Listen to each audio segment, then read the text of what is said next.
All right, I'm gaveling the meeting into order. My name is Neil Turner. I'm the president of the Rochester School Board. It is December 13th, and this is going to be our final meeting for the year. At this time, meeting's called to order, and we're going to do the flag salute.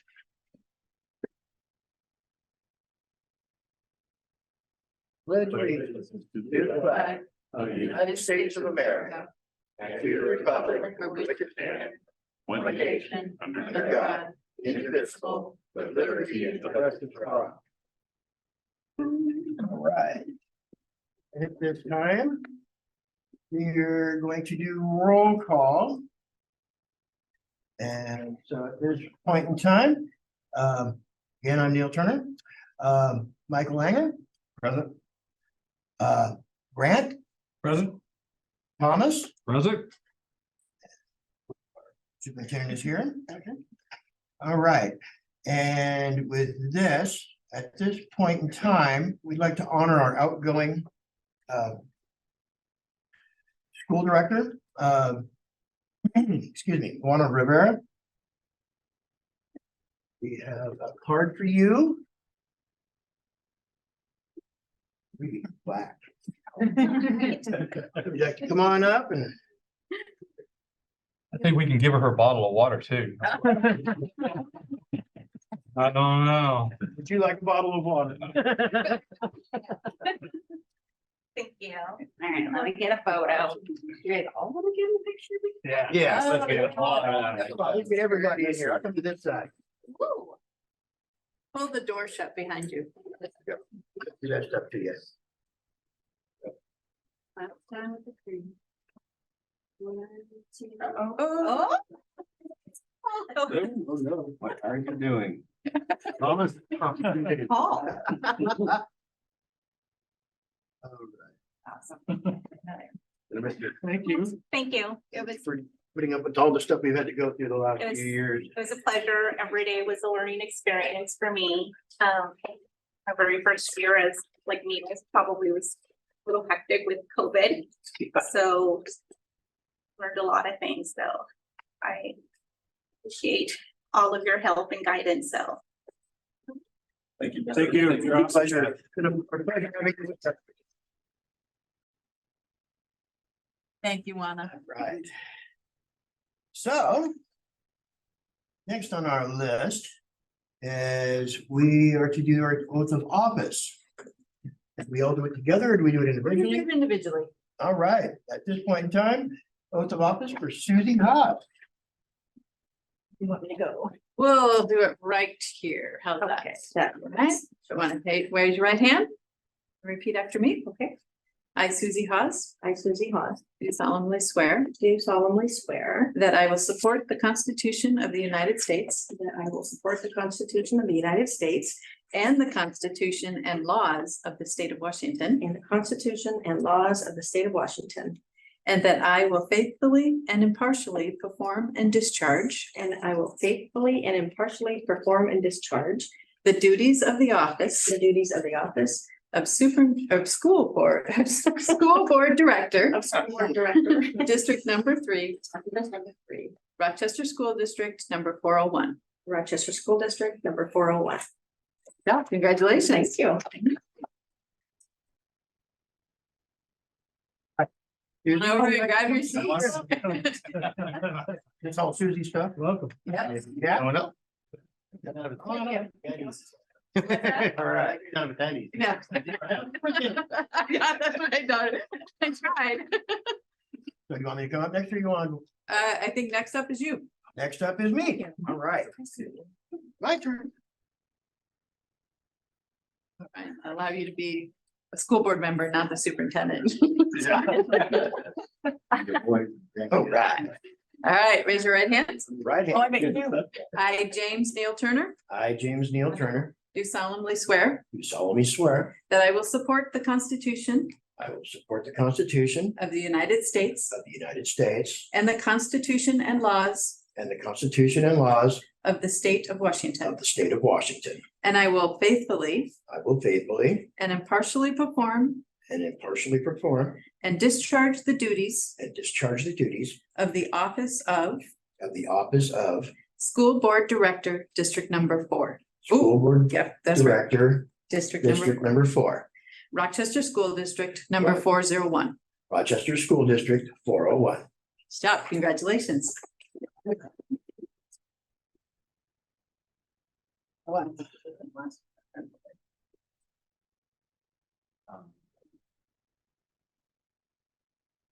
right, ready? Okay.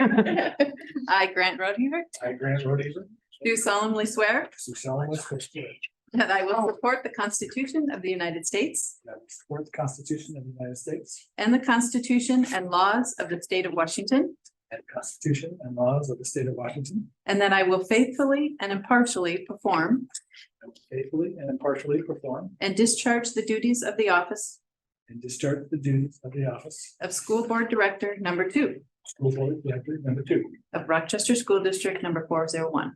Rochester School District 401. Congratulations.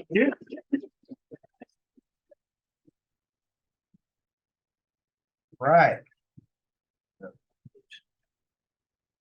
All right. Well, I'd like to say thank you to, welcome to Susie, and again, Juana. It's been a pleasure the last couple of years. It's been crazy. Thank you. I know, understatement. And thanks for being here tonight. We're glad to see Thank you your very much. smiling face again. Absolutely, absolutely. All right, and at this point in time, we have public comment for items that are on our agenda tonight. Do we have anyone signed up to speak? No one signed up to speak, and I'm the only one online. You're the only one online? Shall we wait How's it 30 going? seconds? No, I think we're good to go. Okay, I just want to make sure. 'Cause some people thought that, I want to make sure everyone has an opportunity to attend. All right. So moving on from that, we have our consent agenda. And at this point in time, I'd like to take a motion to approve our consent agenda tonight. So moved. Do we have a second? Second. We have a first and a second. Is there any discussion? Right, okay, so all in favor, say aye. Aye. Move, motion to approve, excuse me, motion to approve. Everyone says aye, no opposed, motion passes.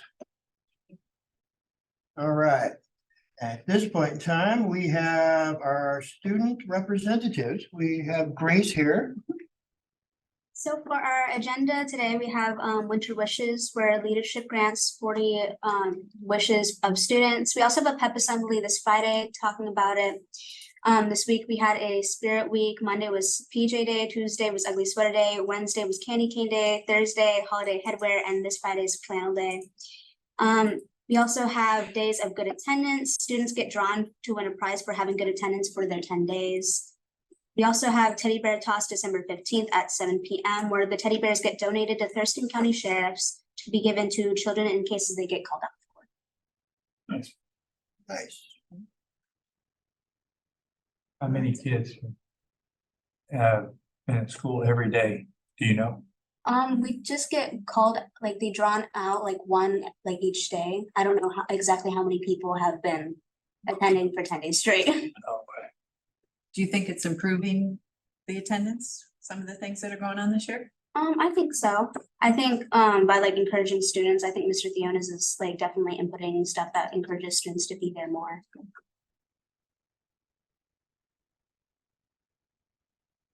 Any other questions from the board? Ready for Christmas break? Oh, yeah. End of the quarter, right? Starting the, I guess it's not getting into the quarter, right? I run in January. Yeah, I think that's in January. Have a great Christmas break. Definitely enjoyed Christmas. I'd say very, very positive. The teddy bear thing with the sheriff's office. A lot of things happen and people don't know why they happen, and especially when there's youngsters, and it's definitely a sense of compassion Mhm. for the little ones that get those bears. So thank you. Everybody knows involved in that. Thank you for me personally, 'cause I understand. All right. Point in time, we're moving on to our business reports. Forgot one. Or excuse me, curriculum update. Apologies. I put my glasses back on. curriculum update. So tonight Justin's gonna provide just a quick overview of the processes being taken to adopt adopt curriculums for ELA at our K through 5th grade level. Yep. Yep. All right, so the current cycle we're in is looking at materials for kindergarten through 5th grade, English language arts, ELA materials.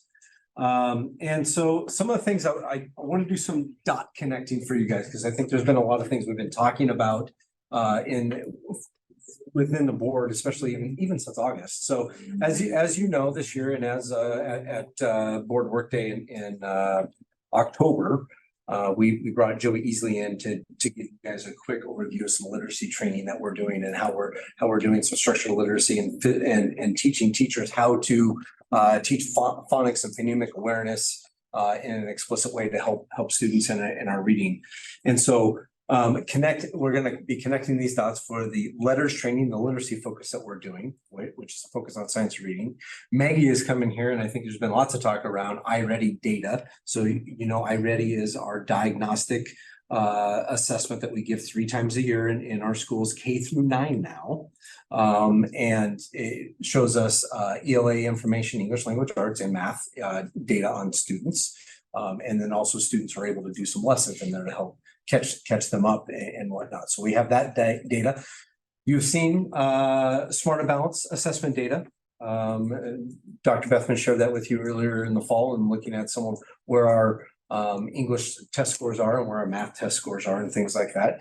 And specifically, we pulled out some multi-language learner data and some special education data around those. And you guys were able to see where our students we're not meeting we're not making the bar in some of those areas, and we have to do some things a little bit differently and change some things up in order to increase those assessment scores, which leads us to those school improvement plans that the principals came in November and spoke to you guys about their school improvement plans and the goals that they have, and which I think most of the principals related things back to what they're going to be doing specifically around helping to improve multi-language learning and what they're doing to help improve our special education outcomes, right?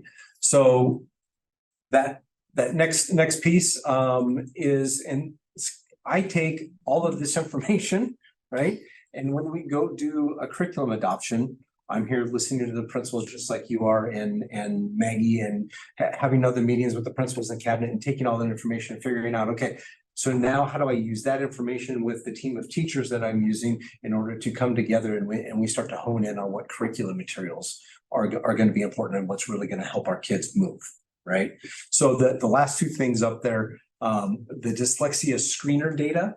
In the last couple of years, there has been a law in the books since 2017, and I believe it started in 2019, that we have to do dyslexia screening with all of our K2 kiddos. What we're finding is that we will range anywhere between 14 and 16% of our kiddos, K through 2, will have tendencies, not necessarily dyslexia, but may have dyslexic tendencies, right?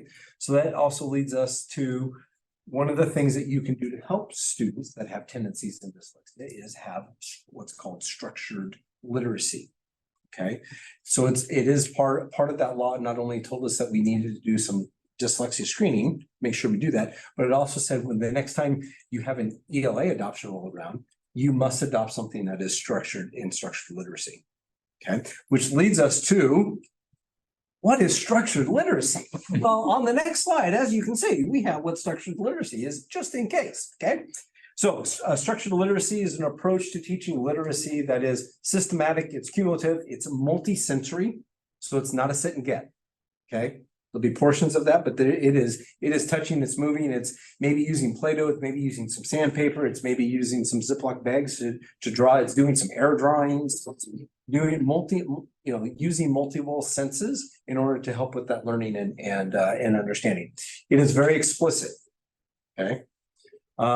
So it provides a clear and structured framework for learning essential components of literacy. And really what we're looking at when we talk about structured literacy, it will help our reading and writing skills, okay? But specifically phonemic awareness, phonics, fluency, vocabulary, and comprehension. Right, and those are, if we go back to what did our multi-language and our special education data show us? These are the skills that we're missing quite frequently. Okay, so if, you know, and I did put up there that, because sometimes we don't always understand, and sometimes I even still get confused. What's the difference between phonemic awareness and phonics? Those are actually two different things. Phonemic awareness is the auditory skill, how I'm able to hear sounds, whereas the phonics is the spelling behind, right? It's the letter formation. How do I form the letters? What are typical letter patterns in the English language? Okay, English language does have some letter patterns, but they also have these things called heart words where it makes no sense. Knife, really? Come on, okay, it's a knife, right? So those are things, but if those things aren't taught explicitly, how is a student to know? So there needs to be this systematic process here. That increase around vocabulary and reading comprehension, right? So if we don't get these first two, it's really hard to move down into these areas, these other three areas that are so important. And what we're really trying to make sure is that we're doing is that kids are on level reading, right, from the time they get out of the gate. So how do we make sure that happens?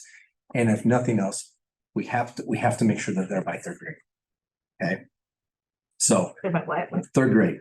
Third grade is that important. Magic number. Yep, it is the magic spot, right? So we spend a majority of our time making sure, and K2, I mean, a lot of the time is gonna be spent in English language arts, right? There's not yep, there's still math, but English language arts is the big thing. And as I tell people, this materials adoption is the rock star of all materials adoptions, right? So they get that more than they get math?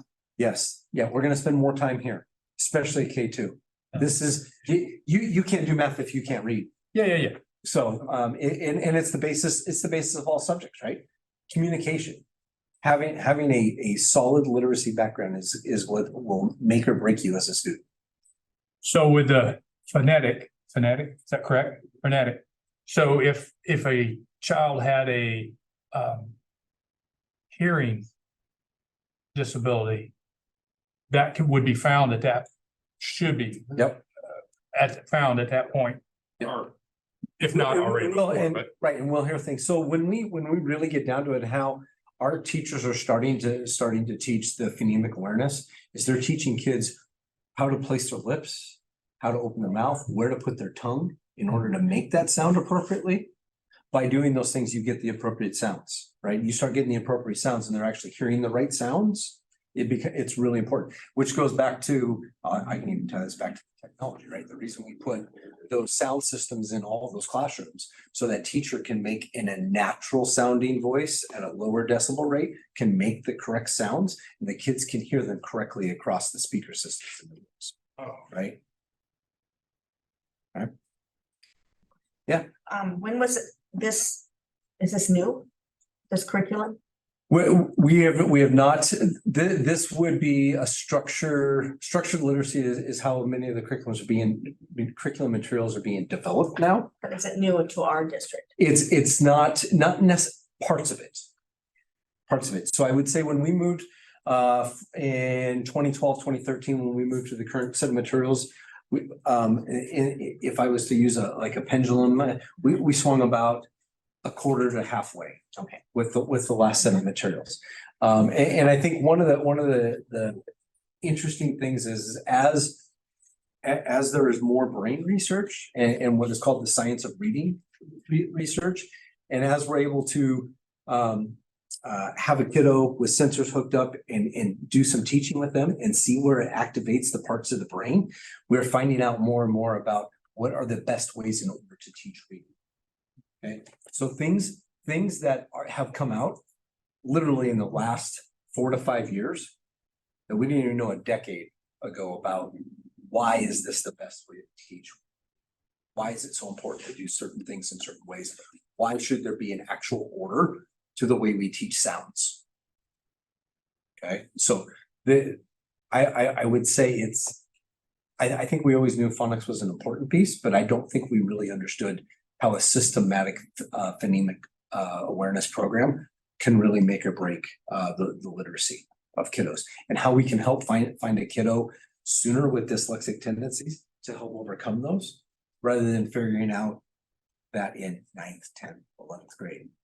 When, I mean, we all know how hard it is to even to learn a foreign language in the high school level, and how much easier it is to learn when you're younger, right? Well, English language is no different, right? I mean, if you're not seeing the letters correctly, you're not hearing sounds correctly, the earlier we can get at that, the better. The earlier we can get that tongue in the right formation to make the correct sounds, we may be helping some kiddos that maybe don't need speech therapy down the road. Okay, so there's lots of reasons we should ensure we're looking at this. So we have been teaching phonemic awareness and phonics in our current program. I just don't think it's been to the level, and I don't think our teachers have had the understanding to the level that they have garnered in the last couple of years. So, and that's that specific approach. Even with our literacy training focus that we're doing, there's still another 2 years worth of training that we will need to do with our K-5 teachers. So it's a total of like 64 hours. Yes. Of training.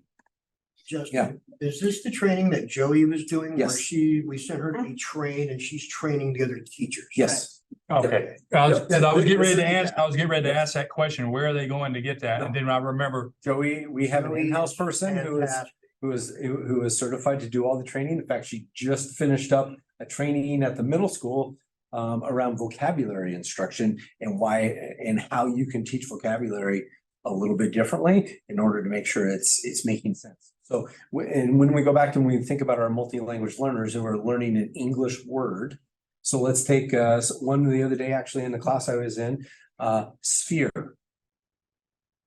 How many different definitions is there of a sphere? In this particular case, it was being used in a social studies class. Sphere of influence. And when you don't have the vocabulary background and someone says, oh, sphere, that's just circle. Well, it's not really in that context, right? So there's multiple meanings. So how in middle school are we really teaching vocabulary, and how are we making sure that we're making connections? It's like, yeah, this word could mean this, it could mean this, but in this context, this is what it means. So how does that change what we're reading? Right? so that's like when you look in Webster's dictionary and it gives you the first definition, everybody just goes with that, always just goes with that first definition, but if you don't using it, it could mean the third one down. Right. Because yes, the definition of sphere in math classroom is gonna be different than the definition of sphere in social studies, right? Same word, should be exactly the same, right? Yeah, okay, so it's really important we go through that process, okay? So I think ultimately what we're trying to do here, right? So we're making sure we got our kids, I'll go back to a math equation, right? We got our kids on the left. We have our great kids, right? We have our teachers being trained up, working together in those curriculum resources, right? I always tell teachers, curriculum materials are not the end all be all. Curriculum materials, they don't fix kids. Curriculum materials are the things that help teachers get to kids. It takes a person-to-person contact. And I think nothing showed us more that we need to be in person than 2020 did.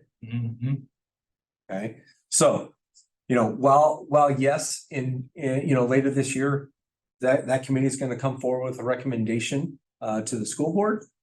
Okay, it is the teachers that will have to implement using those materials in that combination, which gets us to these great looking seniors here on Sunrise Breakfast that are getting ready to graduate, and we've done them really good service by making sure they're very literate people. Okay, and that's our goal. Right. My goal is to have every single one of these kids do exactly what they want to do once they leave our system. And so in order to be able to do whatever they want to do, we have to make sure they have some of those basic skills. How do you deal with people? How do you read and write? How do you do math? Please pay your taxes. We all need Social Security, right? So kind of our timeline for the K-5 ELA. Okay, the committee has been meeting since last January. We have two teachers we have one teacher from each grade level, K through 5. We have one building administrator from the primary school on the team. There is two instructional coaches, a special education teacher, our reading interventionist teacher, Joey Easley's on the committee. And I'm trying to think, our two instructional coaches is on the committee as well, and myself. Okay, so, and this is the second time I've actually gone through a K-5 ELA adoption.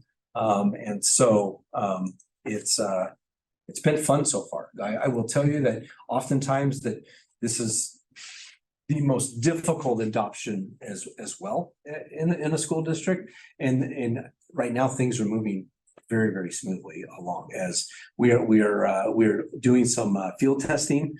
We started doing some field testing in August. So I have a kindergarten teacher, a first grade teacher, a second grade teacher, third, fourth, and fifth that are on the committee that are each doing some field testing with some curriculum materials in their classrooms. And we're waiting, we're going to get some data back, iReady data back in January. We're hoping to look at that data and see if we can see some trends or anything in their classes versus some of the other classes and what they've been doing, as well as get some student feedback on how students feel that the process of the materials that they're using, how it's working for them. Yeah, Thomas. And you said, so it changes at third grade, so you got K2, and then things take a different. Right, so typically by the end of by the end of second grade, really all of the rules around reading and phonics and phonemic awareness have been taught. Okay. Okay, so all 128 rules.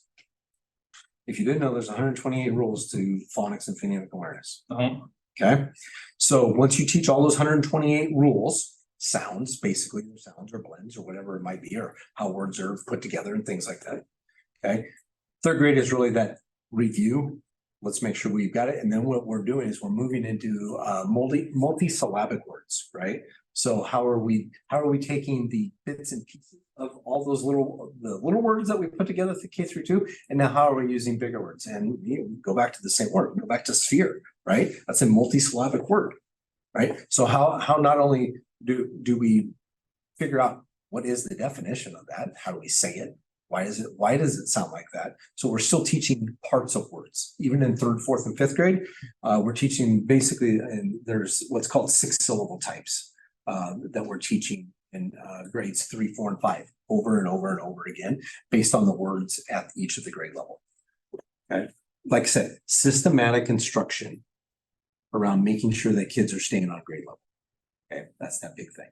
Okay, so we're going to continue our data review in January. We're now in process. In fact, the teachers and the people on the committee, they're actually going to spend some of their winter break going through some different, what we will call comprehension side. So the reading comprehension side, K through 5. So if we're reading a story or we're reading something in science or reading something about social studies, the teaching around how do you comprehend what you're reading.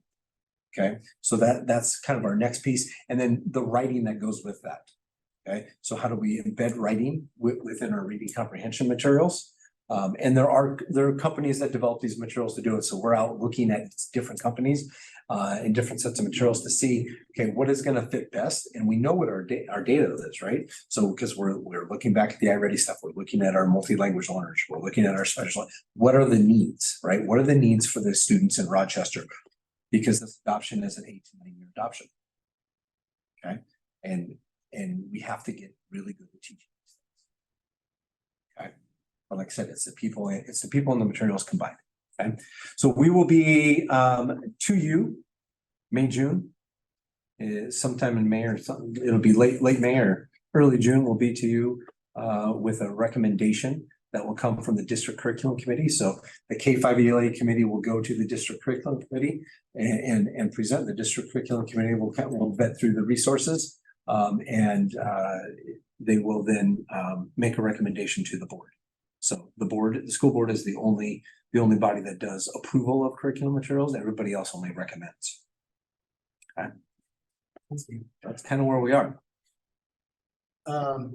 Question. Yep. iReady data, are we gonna have that for us in February or January?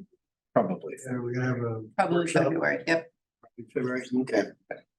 Yeah, which we're hopefully we continue to improve on the learning loss coming out of COVID, and one of the sponsors in the early education stuff is critical because so many of these kids lost that opportunity. So I'm really looking forward to. It's hard to do auditory sounds over Zoom and your internet. Oh, yeah. connection is bugging out. Absolutely. So is the special education part, is that different? No, we will have kids go through materials. The kids aren't pulled out. They're in general education unless there's some major, major thing where they're in. Oh, I really learned a lot when Joey came to our board meeting or a workshop. That work session, it's like how the phonics and how the understanding and how words and syllables. I'm like, yeah, I like it. Well, and I think what it does is it makes our committee better consumers.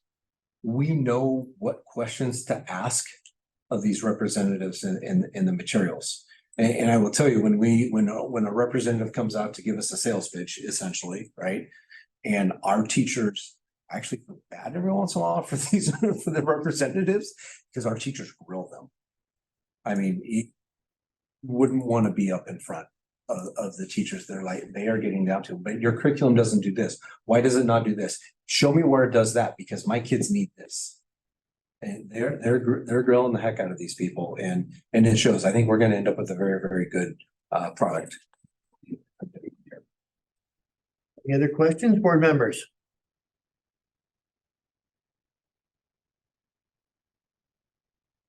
Thank you. If there's anything that you don't understand about anything, just everything, it's just a big floodgate right now. Everything coming at you, so. Yeah, oh, yeah, that's true. Would you feel comfortable and understanding?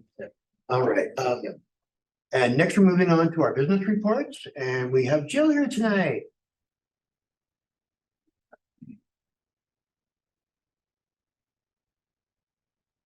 I normally wear bifocals and I've lost them, so I'm gonna have to play the game here to figure out what I'm seeing. Here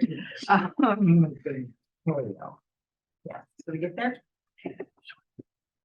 Just about.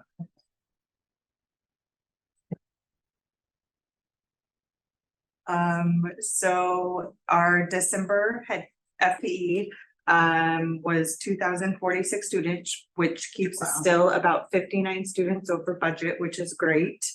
For Running Start, we had 90 students participating in Running Start, and 34 of those students were Running Start only.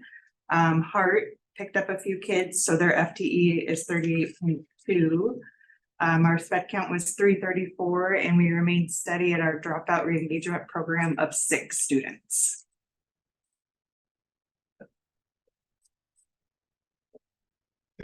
Yeah. The senior class, the 12th graders, Mhm. dipping under 100. It stands out to me, It does, it's so almost that's. double at 5th grade. I mean, 5th grade, Yeah. 190, and we're down So at. that's for FTE, but if you look to the far right column, which is the December head count, Yeah. those 99 students are actually 128 kiddos. That just shows that about 29 of them are either fully or partially participating in Running Start or New Okay. Order. So although that is dropped below 100, the kids are a bigger number of that in total. Yeah, thank you. The 128 looks better. Yeah.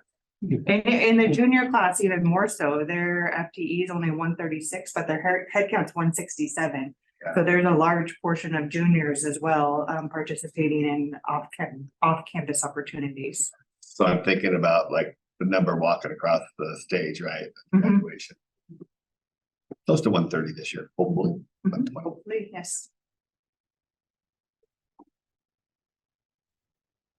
So this next one is a visual of that top box. Our current year is the gray number, which starting on the left side is the third line up, the one that's not fully complete, but we are somewhere in the middle. We're still trending a pretty good direction.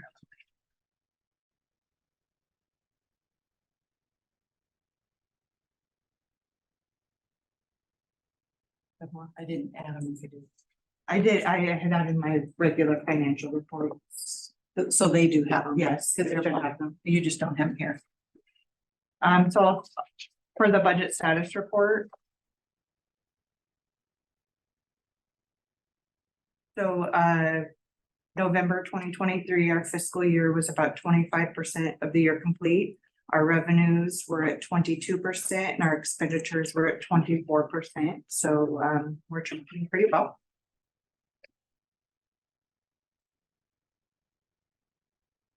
For our all funds summary. Again, at the end of November, our general fund was at 1.195 million. Our capital projects at 3.3 million, debt service at 741,000, ASB at 545,000, and transportation vehicle at 169,000. And the last one, I believe, is titled monthly board report, is the title in there. And it just shows a little breakdown of our ending fund balance. And as we've all seen, we had to do cuts last year. Our ending fund balance isn't where it's been in the past, but we are still on track to have a balanced budget. We do not plan on spending any fund balance for the 23-24 school year. So we are at the 1.195 million. Right now, none of it's unreserved, but that fluctuates throughout the year and we'll end up with some unreserved. Appears to get pretty tight. February, March. Those are the months we get the least amount of money. So instead of figuring our money and dividing it by 12, they allocate it in a variety of spots. So in March, they give us the least amount, and it's because they know we're going to get our levy payment in April and help make up for that. So it does get tight, and we will have to watch expenditures. Is that in a law, RCW, or is that just somebody up there going, oh, well, this is how we're gonna give them their money this month? So in the law, in the RCW, it states that OSPI will establish a delivery method to give schools their apportionment. So then OSPI, the state agency, wrote WAC, saying this is how we're gonna distribute the money. So it is written in WAC, which is a law we have to follow. It's been there forever, probably from the 70s. Is this how we're gonna dole it out? But it is written down. Yeah, it is whack, yes. Any other questions, board members? Okay, I have one, we haven't spoke about ASB for quite a while, and particularly with coming out of COVID now. And Yes. that and so forth.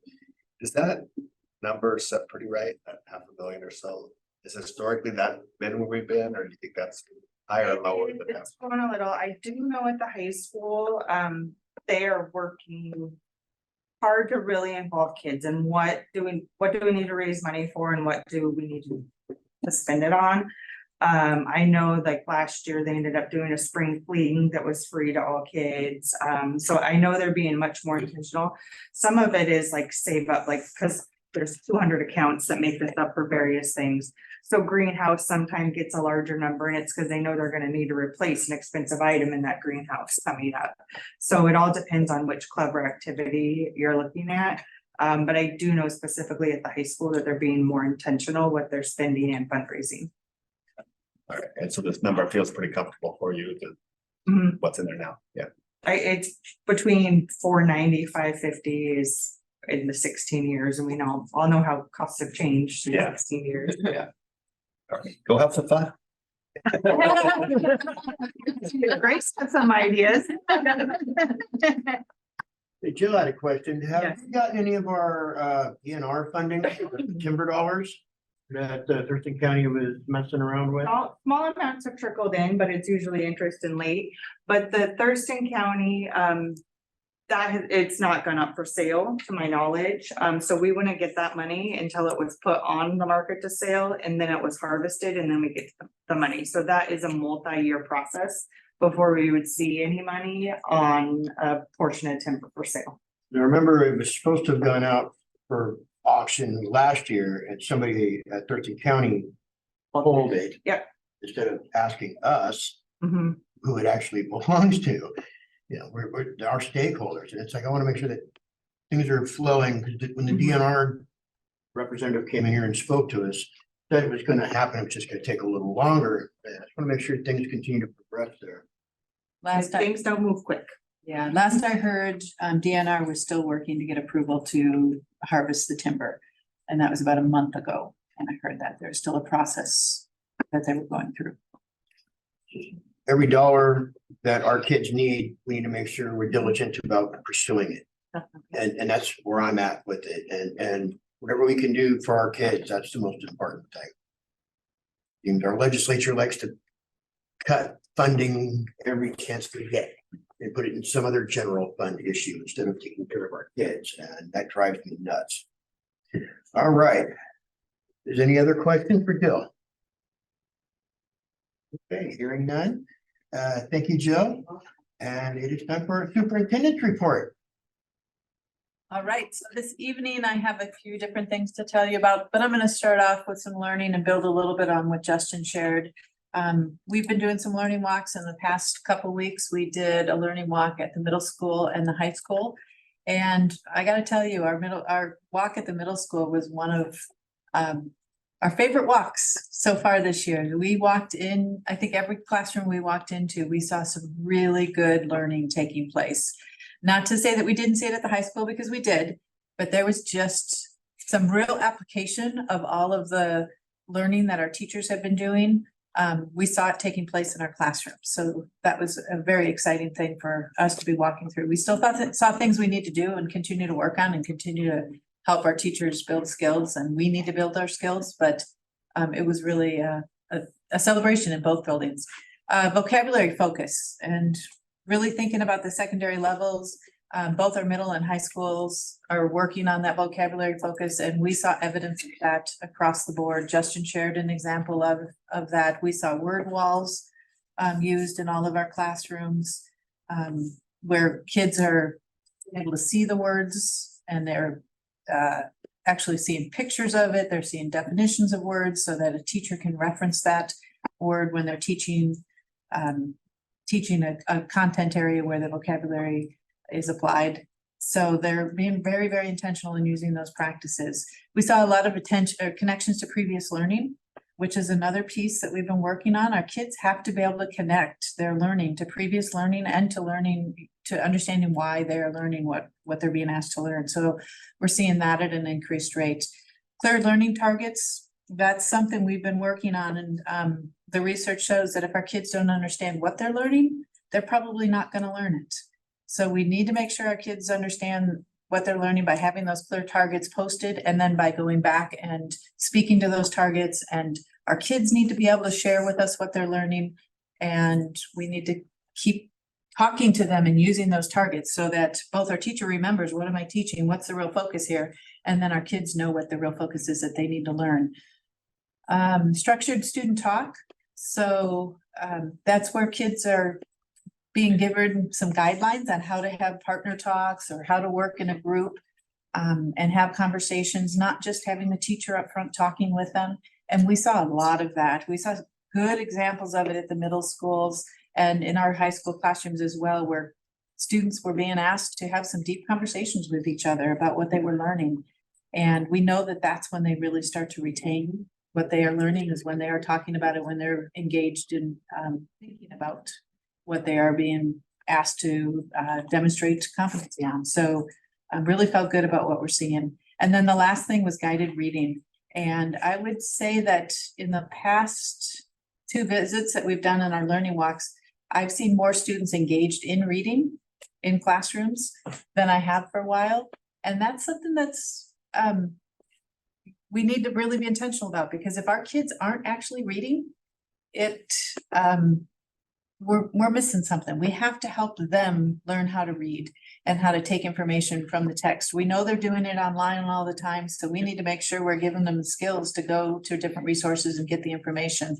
Always just sharing that, the teacher sharing the information doesn't work. So helping them understand how to read, how to develop the skills to comprehend what they're reading, and then, you know, as Justin was saying, all the way down to the early ages, how do we actually teach them how to read so they can comprehend that? And that's the work that we're doing all the way through.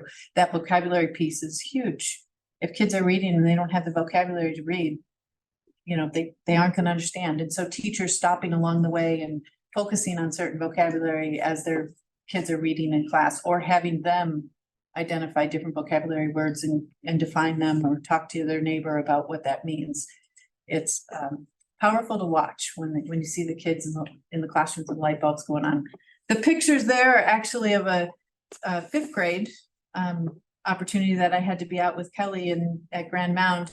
And that was in a special education resource room, and the students were dissecting owl pellets, yes. And so they were finding bones in there, and they were looking at what the bone was and trying to describe the bone, and they had pictures to align them to. They were quite engaged, and then they ended up writing paragraphs about what they found and what they believed the owl ate based on what they found in their pellets. So it was a really good activity that took them from engaging and thinking about, you know, what these owls were eating, all the way to writing paragraphs about what they found. So an exciting activity there.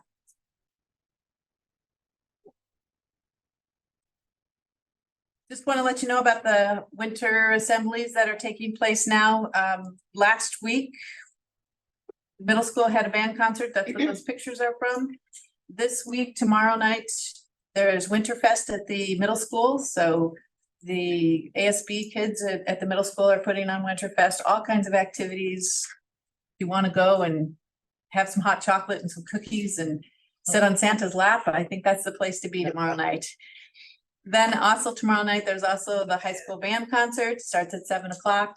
And then the RPS Winter Assembly is on Friday morning at 9:30 a.m.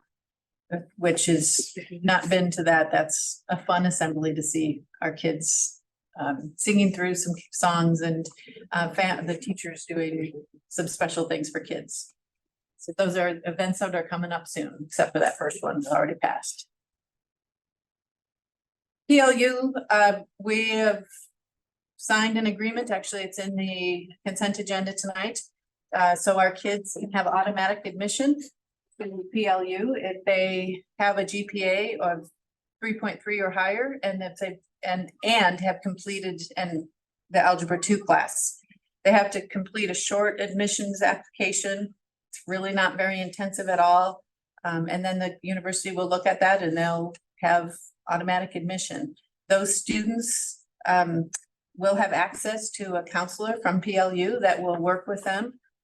They will make modifications and adjustments for students who are multilingual or IEPs students, so they will work with those kids. And the students who are entered through automatic admission will earn at least a minimum of $23,000 scholarship per year for PLU to help them with their schooling. They can earn more for that scholarship, but that's a minimum there. Justin, anything to add with that? In addition, K-5 or K-12, kids of K-12 parents or nursing, they'll I think throw in a bonus of another $20,000 a year. Yeah, if it's yeah, students' parents are teachers or work in the K-12 system or are nurses. Or nurses, yeah. This is a new thing. PLU has been doing the automatic admission for maybe 2 years, so it's new to us. Okay. Yeah. We also have automatic admissions at Western, Eastern, WSU as well. So as long as kids attain a certain GPA and finish a level of math, automatically headed to those universities. On their SAT then. Very few universities are actually asking for the SAT right now. Huh? Did you say UW or no? No, UW hasn't started the automatic admissions. They're getting pressure to get there though. We could talk to UW Tacoma, I believe. And so a little bit different setting, not UW Seattle is not doing it yet. Why are they doing this? Low enrollments, and they're doing everything they can to get the good kids to come to school there. Okay. Our college enrollments are still down since, that's part of the reason. Some of the schools have been doing it before COVID. And they want to make sure that that the admission process isn't the barrier for kids to come to school.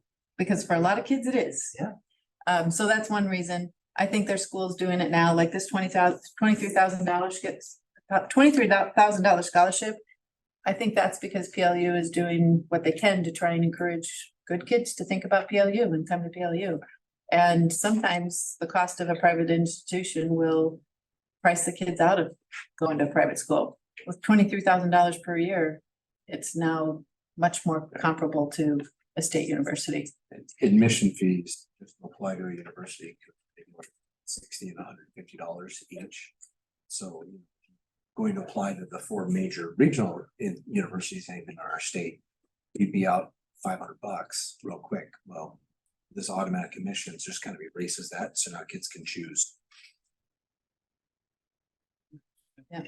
That seems like such a better approach than what it was for years where you're. Right, yes. Yeah. Stressed overall. I mean, they don't have to write their entrance Right. essays. That's not part of this anymore. Yeah. I was gonna ask that. They don't have to write an essay anymore? They basically fill out a survey form, Yeah, and then the high school registrar certifies that yes, their GPA is what it is, and then they're, so yeah, filling out the packet is not.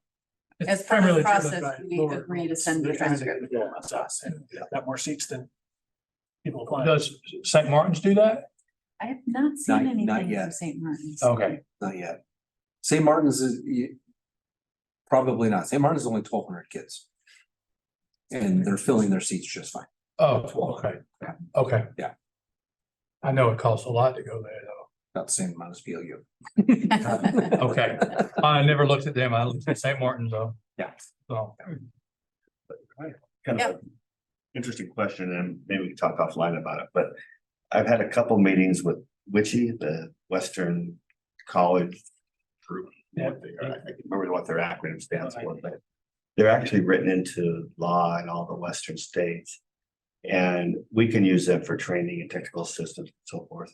They're the university. But they also have what they're really there.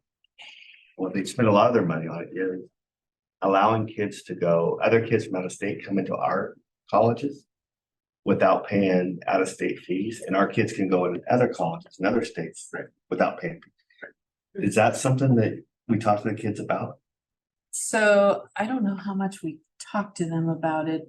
It's not, I'm not fully aware of all of WICHE and how many. I know that there's schools in Idaho and there's some schools in Oregon that will do this. I have not heard of other places, so this is something I just wrote it down. I need to Yeah, it's learn more all the about way it. from like Colorado West or something, but, and UW's not, like, I think some of the bigger ones aren't, but many are. Yeah, Grant knows about it, I think. I know about what you just said. Yeah, yeah. okay. Western Academic Leadership, Western, what is it? get the actual. It's WICHE.edu. Western So, Interstate Commission for Higher Education. for instance, the University of Idaho, it's called the WUE, W-E. Okay. WUE, and that's the trade-off, right? So a certain number of kids go to Idaho, a certain number of kids come to Washington. Yeah. So like when my oldest daughter went to Idaho, she paid in-state tuition. Yeah. Or close to in-state tuition. Yeah. Through the WUE exchange. Okay. Montana participates in the same thing. So it is something we do talk to our kids about at the high school Yeah. level, that you can look at out of state institutions and figure out if but there's different rules usually at each institution.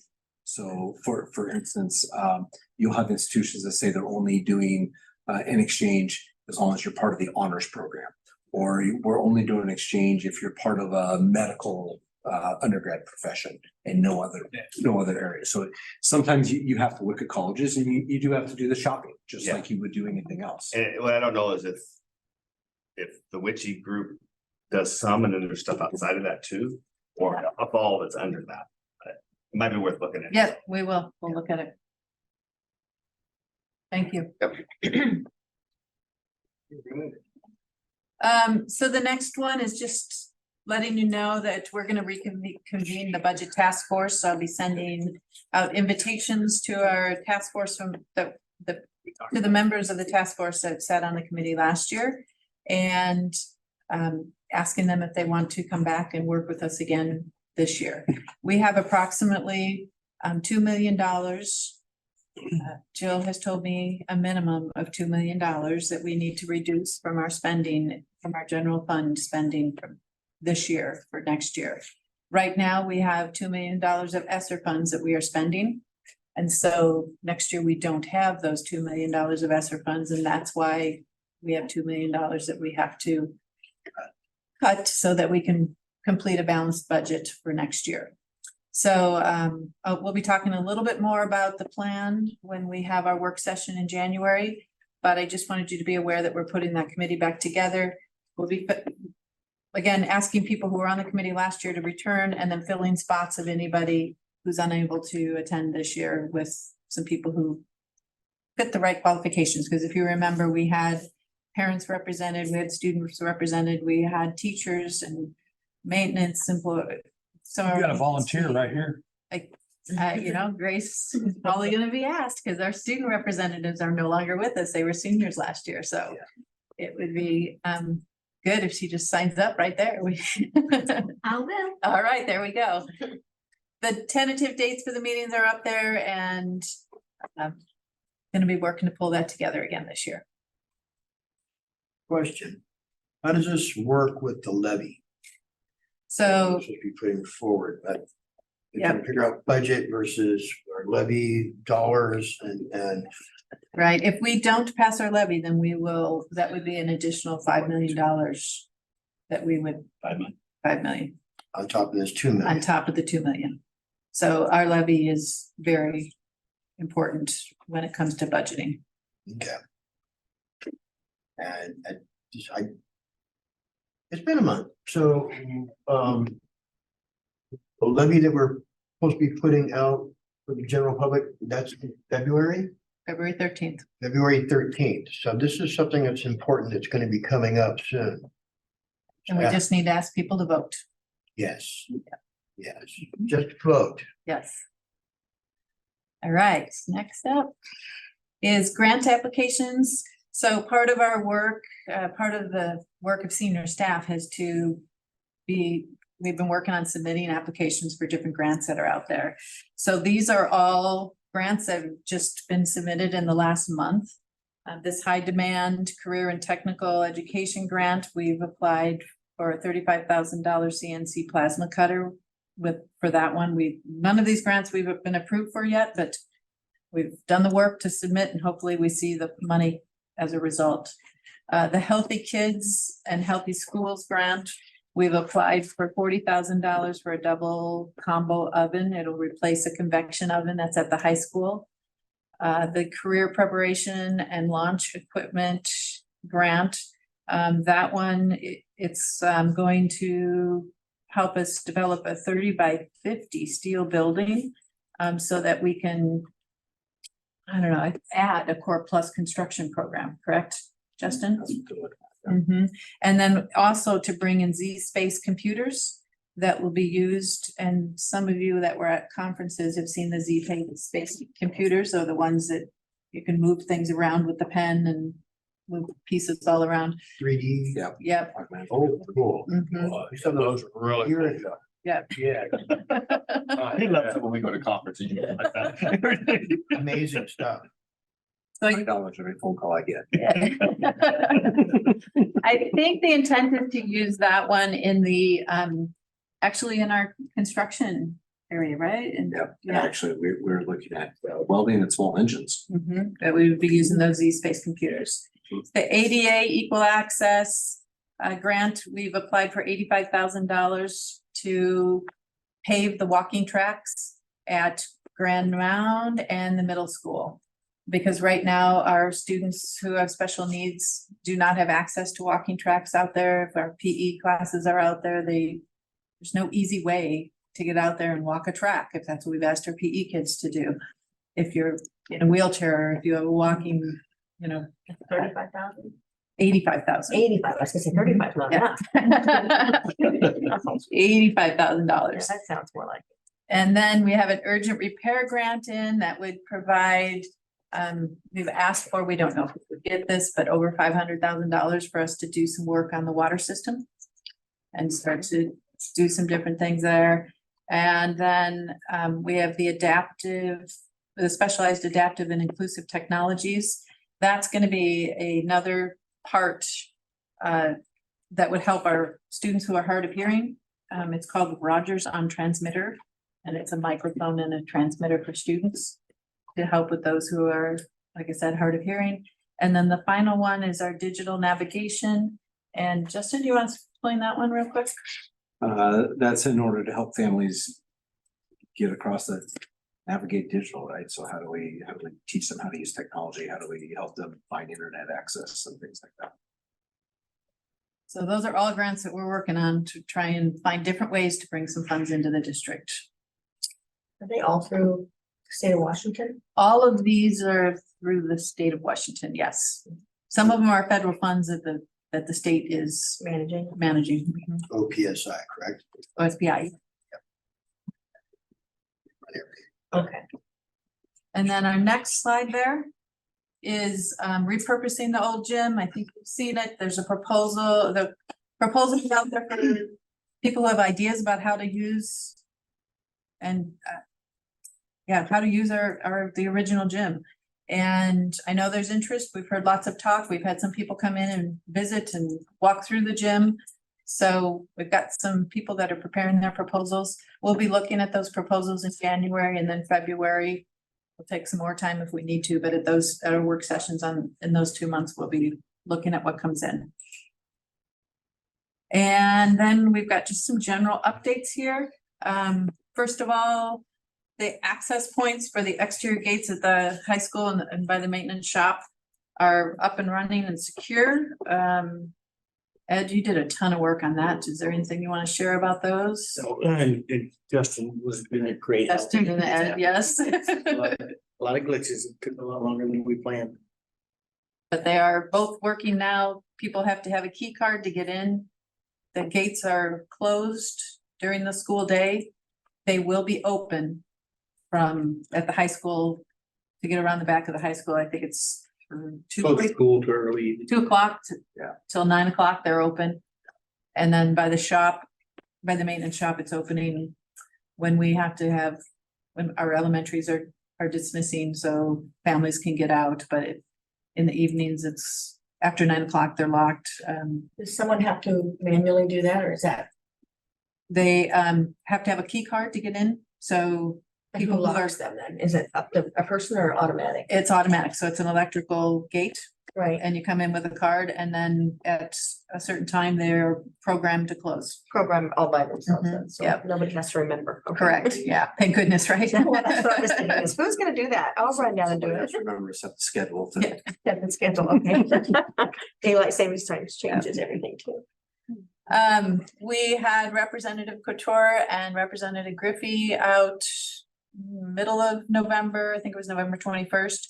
And Thomas and Susie actually joined the Wamoa tour that they came down and did, just to walk through the middle school and the high school and learned about both of those buildings and see the difference between the middle school that we were able to do a modernization of in 2003, and then our high school where we have some needs in our building, and we talked about the fundings and things like that. So that was a nice visit, and it was really nice to have Representative Couture and Representative Griffey down.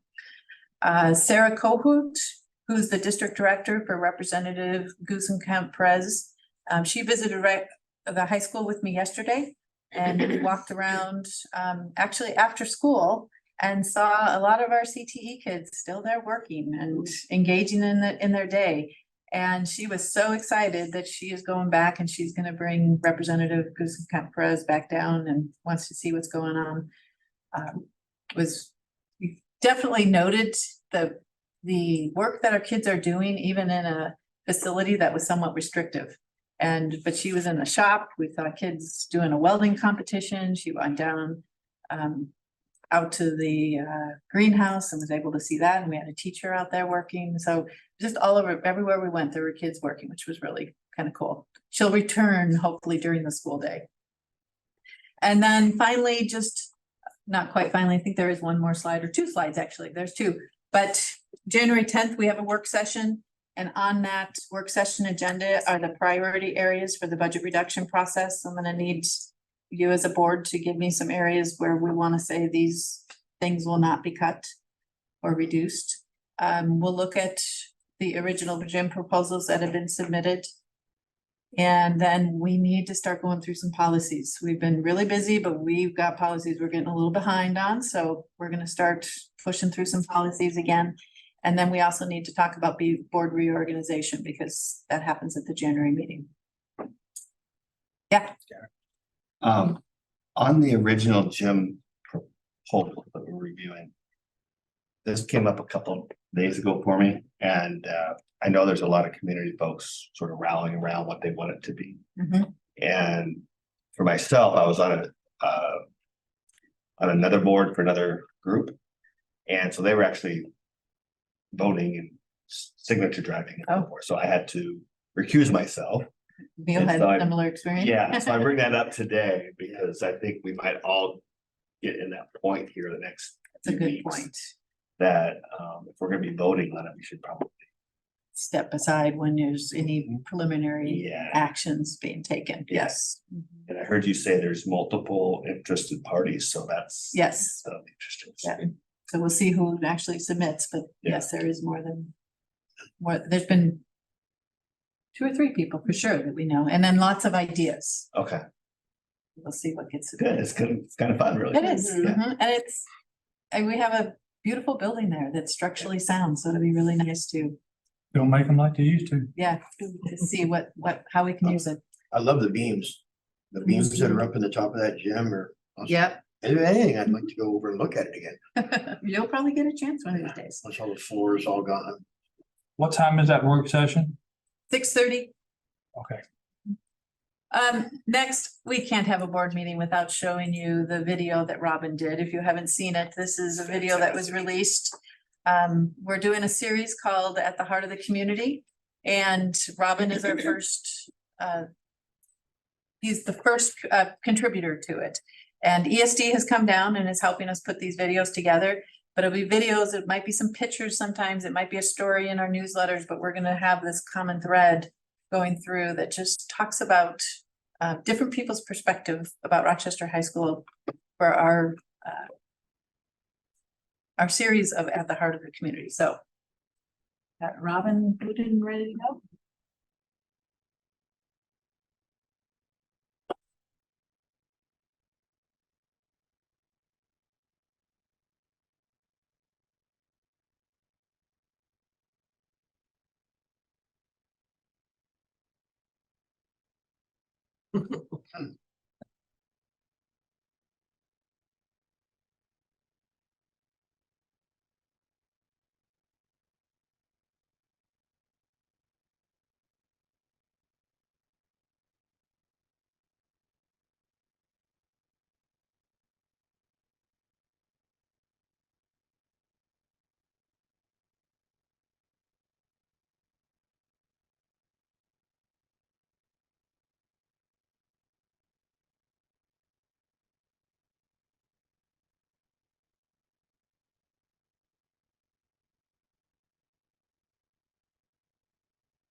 Good choice.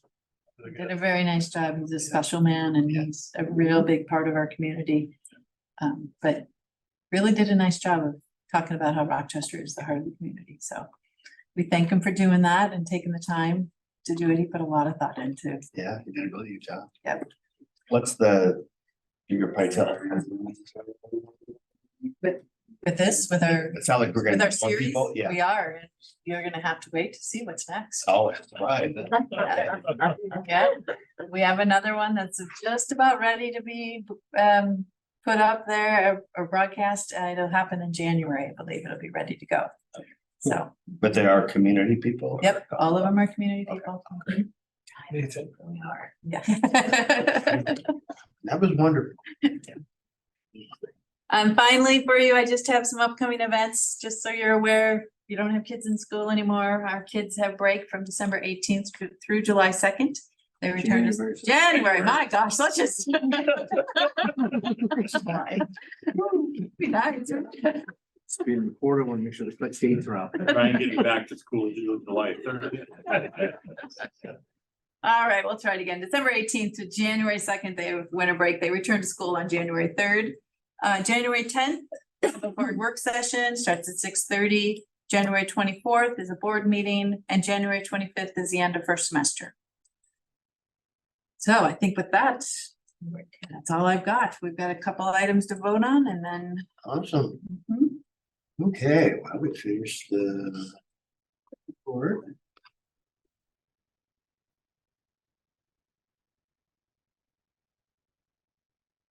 Okay, so at this time, anybody would like to leave? Sure, if you want. We just have a couple of things though, so I think you'll be. Well, I don't know, Grace, would you like to stick around for the rest of the meeting or would you like to be excused? Can stick around. Okay, all right. Anybody else? If you'd like to leave, you may, or you can stick around. I don't want to make people have to wait any longer than they have to. You guys got to get in here in the morning and keep rocking and rolling and taking care of business, so. All right, well, no one's getting up, so we're gonna roll on in our new business.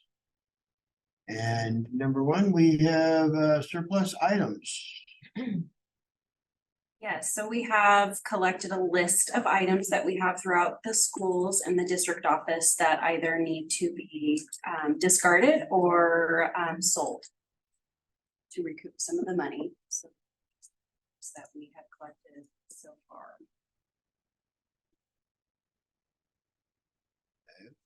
Two motions or one? That's what I was about to ask. Let's do one, yeah. All right. So I guess at this time, like, someone like to make a motion to approve surplusing of our Presented items. today for our surplus of schools, technologies. So move. Is there a second? Second. Okay, we have first and a second. Is there any discussion? Hearing none. Like motion to approve. All in favor, say aye. Aye. Aye. Any opposed? Hearing none, motion passes. All right, and next on our new business was our school impact fees.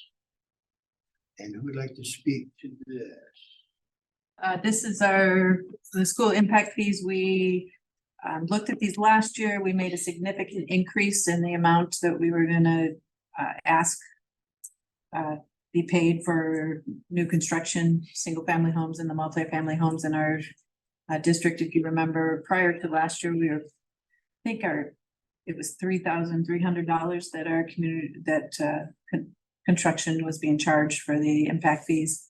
As of last year, based on our decision last year, the price increased up to $6,608. And my recommendation is that this year we maintain that. We don't increase it anymore. Yeah, Last year that bumped us up kind of on par with Everything. peers and neighboring counties, Correct. districts, that we remain in that same. Yes, we are right. We are very comparable with all the other districts now. are we still, are we the highest in the county? We're right there with Olympia, and so we and Olympia are the highest. Yay, we're first in something in Thurston County. That's how much they get charged for building permits. As part, they have to pay the impact fees to get their permits. Yep. And that's for a home? For a Or is it home, there's, Commercial. it is for a home. This is for, right, because they could potentially have kids that would then impact Right. our. Mhm. Yep. Different fee, single family versus multifamily. Yes, like two different total. Yeah, we have a single family cost and then a multifamily, and if it's multifamily, they pay per unit. And I would like to say that I think right now we are comparable. I work in the business trades. Did you get a motion? Oh, we got to do motion for discussion, correct? I apologize. At this point, yeah, like, somebody like to make a motion to approve or to discuss? So move. Is there a second? Second. All right. Now, does anyone like to have discussion? So just to clarify, the motion is to leave the impact fees as is. Yep. No? And anyone like to have any discussion? If not, I'm fine with, make a motion to approve. Keeping the funding the same. All in favor, say aye. Aye. Any opposed? Hearing none, the motion passes. That was easy. All right, at this point in time, we're on to number 8, our public comment. For items that were not on our agenda. You go, come in there, Bill. I did that a double check. Do we have anyone online? No. All right, do we need to wait 30 seconds? No. No, okay, we're calling it done. Who's there to wait for it? All right, at this point in time, we've conducted all of our business and gavel the meeting out of. Thank you, everyone.